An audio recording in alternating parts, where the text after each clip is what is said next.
વડોદરા મહાનગરપાલિકાની વડી કચેરી ખાતે આજે મ્યુનિસિપલ કમિશનર અરુણ મહેશ બાબુની અધ્યક્ષતામાં રિવ્યૂ બેઠક મળી હતી, જેમાં અલગ અલગ વિભાગોના હાલમાં ચાલી રહેલા કામો અને આવનાર આયોજન વિશે ચર્ચા કરી રિવ્યૂ લેવામાં આવ્યા હતા. ખાસ કરીને આ બેઠકમાં રાજ્ય સરકાર અને ભારત સરકાર દ્વારા મળતી સ્વર્ણિમ અને અમૃત ગ્રાન્ટ અંતર્ગત કામોની એક યાદી તૈયાર કરવામાં આવી છે, જેની કાર્યવાહી ઝડપથી શરૂ થાય અને આગામી 2-3 મહિનામાં કામો પ્રગતિ હેઠળ આવી જાય તે પ્રકારનું આયોજન કરવામાં આવ્યું છે.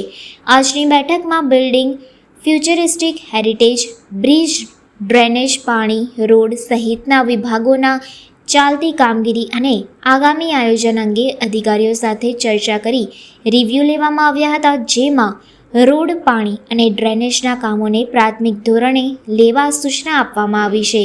તમામ ગાર્ડનોમાં અલગથી નવા ટોયલેટ બનાવવા, લેડીઝ ટોયલેટ અલગથી રાખવા, વોર્ડ દીઠ લાઇબ્રેરી બનાવવા, તળાવોનું બ્યુટિફિકેશન, સ્વચ્છતા બાબતે કડકાઈથી અમલ કરાવવું, આ તમામ બાબતોની ચર્ચા કરી જરૂરી સૂચનો કરવામાં આવ્યા છે. આગામી સમયમાં બોર્ડ દીઠ તમામ ટીમ સાથે પદાધિકારીઓ અને સ્થાનિક કાઉન્સિલરને સાથે રાખી સ્થાનિક સમસ્યાઓ ઉકેલવાનું પણ આયોજન કરવામાં આવ્યું છે. આજના રિવ્યૂ બેઠકમાં ખાસ કરીને રાજ્ય સરકાર દ્વારા જે રિવ્યૂ બેઠક રાખી છે પરમ દિવસે ગાંધીનગરમાં, એ અંતર્ગત ઘણું બધું મુદ્દાઓ હતી, એ બાબતમાં પણ ચર્ચા કરવામાં આવી હતી. અને અગાઉ જે રિવ્યૂ મિટિંગ ચાલતી હતી એની શું ઇમ્પ્લિમેન્ટેશન લેવલમાં આવી છે એ બાબતમાં ચર્ચા કરવામાં આવી છે. ખાસ કરીને સ્વર્ણિમ ગ્રાન્ટ અને અમૃત ગ્રાન્ટ અંતર્ગત રાજ્ય સરકાર અને ભારત સરકારમાંથી ગ્રાન્ટ આવતું હશે, એમાંથી તમામ વિકાસ કામોની અમે યાદી તૈયાર કરીને એમનું ઇમ્પ્લિમેન્ટેશન વહેલા તકે લઈ જાય, આવનારા 2-3 મહિનામાં આ બધા કામો પ્રગતિ હેઠળ આવી જાય એ બાબતનું તૈયારી બાબતમાં રિવ્યૂ કરવામાં આવ્યો.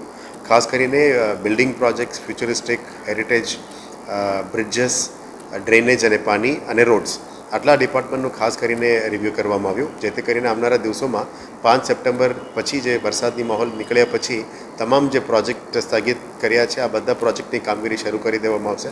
એમાં ખાસ કરીને રોડ પ્રોજેક્ટ, પાણીના, ડ્રેનેજના પ્રોજેક્ટ્સ બધું શરૂ કરી દેવામાં આવશે. સાથે સાથે બિલ્ડિંગનું પણ જેટલા પણ આંગણવાડીઝ બનાવવાનું હોય, વોર્ડ ઓફિસ બનાવવાનું હોય, ઓડિટોરિયમ અથવા અલગ અલગ નવું લાઇબ્રેરીઝ, આ બધા જે બનાવવાનું છે. દરેક ગાર્ડનમાં આપણે ટોયલેટ્સ એક્સ્ટ્રા બનાવવાની નક્કી કરી છે. પિંક ટોયલેટ્સ લેડીઝ માટે પણ બનાવવાનું નક્કી કર્યું છે. ગાર્ડનમાં યોગ સેન્ટર્સ બનાવવાનું નક્કી કર્યું છે. આવનારા દિવસોમાં દરેક વોર્ડ દીઠ પણ લાઇબ્રેરીઝ બનાવવાનું અત્યારે આયોજન ચાલી રહ્યા છે. સમામાં જે ઓડિટોરિયમ છે, લગભગ 500ની કેપેસિટીવાળું ઓડિટોરિયમનું પણ અત્યારે ડિઝાઇન ફેઝમાં એસ્ટિમેટ કાઢવાનું શરૂ કરી દીધી છે. આવનારા દિવસોમાં કન્વેન્શન સેન્ટરનું પણ અત્યારે પ્લાનિંગ ચાલી રહ્યા છે. સાથે સાથે તમામ બ્રિજેસ, જે નવું બ્રિજેસ બનાવવાનું છે, એક્ઝિસ્ટિંગ બ્રિજને જે રેનોવેશન્સ છે અને બ્રિજેસની નીચે પેઇન્ટિંગ અને કલર કામ કરવાનું કામગીરી છે એ પણ હાથ ધરવામાં આવશે.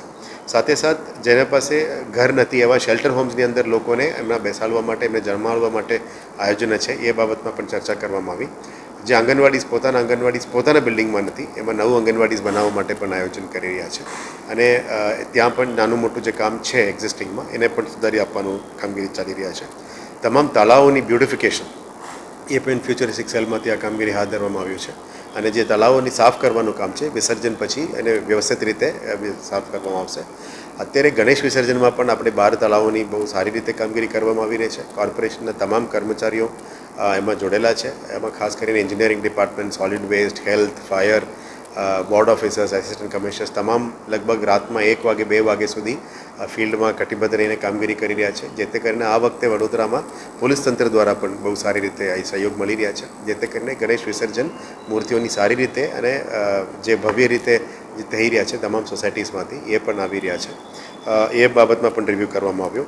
સાથે સાથ સોલિડ વેસ્ટ મેનેજમેન્ટમાં પણ જે ગંદકી અત્યારે થોડું સમસ્યા છે એને પણ સારી રીતે કડક પગલાં લેવા માટે અમે એમને કીધું છે. લગભગ ક્લોઝ ટુ 25 લાખથી ઉપર દંડ આ એક મહિનામાં દરેક વોર્ડ વાઇઝ લેવામાં આવ્યું છે. એક્ઝેક્ટ આંકડા જે ટીમ દ્વારા બહાર પાડવામાં આવશે. એટલે લેગેસી વેસ્ટ હોય, સેગ્રિગેશન હોય, ડોર ટુ ડોર કલેક્શન હોય, બધાને સારી રીતે ઇમ્પ્રૂવ કરવા માટે સૂચના આપી રહ્યા છે. આવનારા 3 મહિનામાં અમે ઝુંબેશ રીતે આ કામગીરી શરૂ કરશું. આવનારા દિવસોમાં 1 ડે 1 વોર્ડ, એટલે દરેક અઠવાડિયામાં એક વોર્ડમાં આખું તંત્ર ઉતરીને એને જે પણ કામગીરી કરવાની છે, સફાઈનું છે, એન્ક્રોચમેન્ટ રિમૂવલ છે, ડેવલપમેન્ટનું છે, આ તમામ કામગીરી પદાધિકારીઓ સાથે મળીને વોર્ડ કોર્પોરેટર્સ અને કાઉન્સિલર્સને સાથે રાખીને એ કામગીરી કરવા માંડવાના આયોજન કરી રહ્યા છે. અને જે કી પરફોર્મન્સ ઇન્ડિકેટર્સ છે રાજ્ય સરકારનું, એ બાબતમાં પણ તમામ ડિપાર્ટમેન્ટને રિવ્યૂ કર્યું છે. સીએમ ડેશબોર્ડમાં પણ વડોદરા કન્ટિન્યુઅસ 2 અઠવાડિયાથી અમે ફર્સ્ટ રેન્કમાં આવી રહ્યા છે. એટલે વિકાસ કામોની વધારે વેગ આપવા માટે આ રિવ્યૂ બેઠક કરી રહ્યા છે. આવનારા દિવસોમાં સાચા અર્થમાં ફિલ્ડમાં કામ પણ વિકાસ કામો અમે અમલીકરણ કરી શકીએ એ બાબતની તૈયારીઓ હાથ ધરવામાં આવી રહ્યા છે. ગાર્ડન્સમાં પણ ઇમ્પ્રુવમેન્ટ્સ આવશે, નવું ગાર્ડન્સ બનાવવામાં આવશે, ગાર્ડનમાં સ્વચ્છતા સારું આવશે, નવું ટોયલેટ્સ આવશે, નવા યોગ સેન્ટર્સ આવશે. એટલે આશા રાખીએ કે વડોદરાની સિટીઝન એન્ગેજમેન્ટમાં જે પિલર 3 સિટીઝન એન્ગેજમેન્ટ છે, મેક્સિમમ લોકો સાથે સંપર્ક કરવી, અલગ અલગ કાર્યક્રમો કરવી અને પબ્લિક સાથે જોડાણ કરવાનું વીએમસીનું જે તક છે એને પણ વધારે વેગ આપવામાં આવશે. એ બાબતની તૈયારીઓ આજે કરવામાં આવી.